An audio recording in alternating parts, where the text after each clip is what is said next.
안녕하세요. 제가 이번에 가지고 온 종목은 네이버와 카카오를 가지고 왔습니다. 자, 일단 이 두 종목 모두 오늘 약간 힘이 빠져 있는 모습 보여주고 있죠. 하지만 큰 틀로 봤을 때 나쁠 건 전혀 없습니다.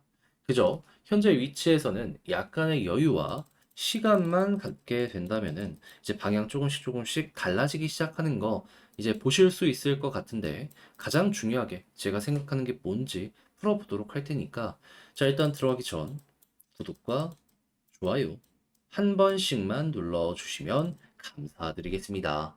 자, 일단 가장 먼저 이 네이버와 카카오 같은 경우에는 현재 매출 비중이 가장 큰 게 어디 있죠? 일단 둘 다 광고가 1순위고 이제 네이버 같은 경우에는 쇼핑이 그 다음 차지하고 있죠. 근데 이제 조금 네이버와 카카오 다른 점이 있다면 카카오는 제가 알기로는 광고 비중이 75% 이상이고요. 그리고 네이버 같은 경우에는 이제 광고 40, 그리고 쇼핑 40, 요 정도가 된다라고 하더라고요. 그래서 어찌 보면 이 두 종목이 본격적으로 성장하는 걸 보려면 광고 쇼핑 시장이 어떤지만 좀 주의 깊게 보게 된다면 방향 잡는 건 되게 쉬울 것 같은데, 근데 이 둘의 공통적인 특징이 뭐죠? 경기를 제대로 탄다는 겁니다. 경기 안 좋았을 때 쇼핑이 줄면은 광고도 줄어들 수밖에 없고, 쇼핑이 좋아지면 광고도 좋아질 수밖에 없습니다. 근데 이 경기 누가 결정을 하죠? 다른 것보다 금리가 결정을 한다. 시장의 유동성이 풀려야지 사람들이 보다 더 많이 가게 가서 맛있는 것도 먹고 좋은 것도 사 입고 여행도 많이 가게 될 거 아니에요. 그래서 이쪽을 봐야 되는데 최근에 들려온 소식이 무엇이다? 자, 제가 주구장창 말씀드렸던 게 금리 인하하면은 호재라고 했는데 지금 9월달 금리 인하에 대한 확률이 사실상 100% 확정이 되어 있는 상황이죠. 물론 50bp 인하를 할 것이냐, 25bp 인하를 할 것이냐 갈리고 있긴 한데 25bp 중론으로 지금 뜨고 있어요.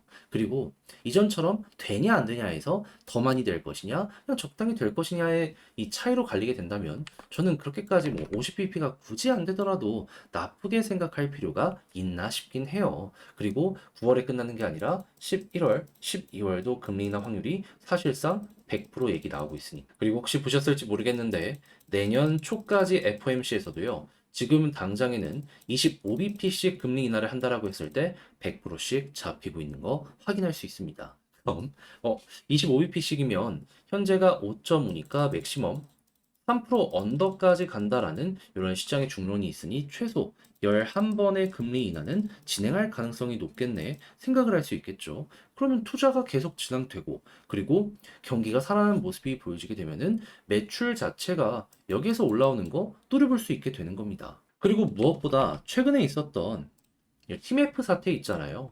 이것 때문에 이제 대형 쇼핑 플랫폼들이 좀 망가지는 모습이 보여지면서 가장 안정적인 쪽으로 사람들이 몰리고 막 그랬거든요. 했을 때 네이버, 카카오 여기에 수혜 많이 받아가지고 잘하면 와 이거 쇼핑 쪽 매출이 또 한번 올라가는 것 때문에 다음 분기 실적 발표나 다다음 분기 실적 발표 때 좀 어닝 서프라이즈 같은 게 나올 수도 있겠다. 요거 한번 기대해 보기도 되게 좋을 것 같아요.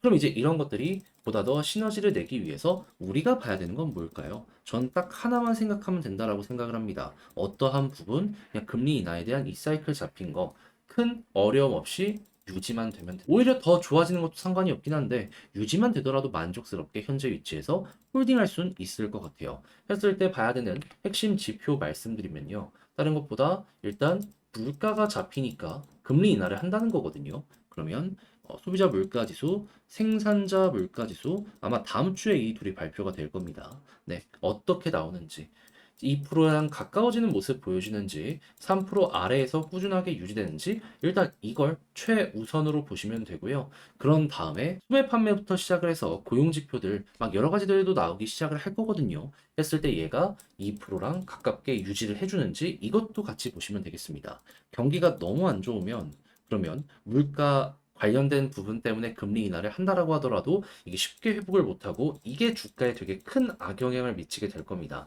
얘는 딱 적당하게 유지해 주는지 여기에 포커스를 두시는 게 맞지 않나 싶어요. 그리고 이렇게 사이클이 한번 돌고 꾸준하게 괜찮게 유지되는 모습이 보여지게 된다면 제가 아까 말씀드렸죠. 최소 11번의 금리 인하가 될 것이다라고.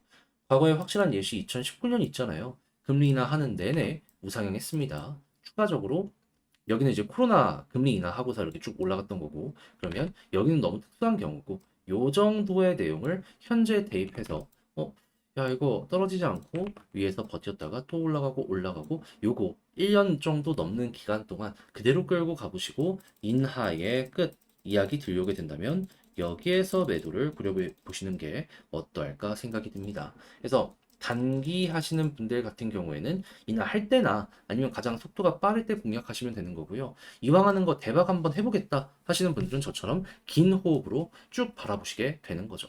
직장 생활을 하신다면 후자가 조금 더 괜찮지 않을까 싶긴 해요. 네, 이거는 뭐 취향 차이니까 여러분들 알아서 선택하시면 되겠습니다. 자, 그럼 지금 본 걸 바탕으로 글로 쓰면서 총정리 영상을 마치도록 하면 일단 첫 번째 나오는 뉴스를 봤을 때뭐 TMF부터 시작을 해가지고 시장의 점유율은 확실하게 끌어오는 모습이 보여지고 있기 때문에 경기 회복했을 때 기대감 굉장히 커지고 있다. 근데 이 경기는 결국 누가 만들어준다? 금리 인하. 했을 때 시장 9월 FOMC에서 사실상 확정으로 보고 있고 이 이후에도 꾸준한 금리 인하에 대한 여러 가지 시그널들 생각하고 있다 했을 때 물가가 계속 잡히고 있는지 그리고 경기는 일정하게 유지되는지 이걸 보면 되고요. 훌륭한 예시로 볼 수 있는 게 2019년도 여기이기 때문에 이건 여러분들 여기에 이제 대입하는 거 각자의 취향껏 이용을 하시면 되겠습니다. 자, 이렇게 해서 네이버와 카카오 쭉 한번 봤는데 어떻게 여러분들께 도움이 되었을지 모르겠어요. 잘 보셨다라고 생각을 하신다면 구독과 좋아요 한번 부탁드리고요. 전 다음에 더 좋은 영상으로 다시 한번 인사드리겠다라고 말씀드리며 이상 주식 정리해드리는 주정남이었습니다. 영상 끝까지 시청해주셔서 감사합니다.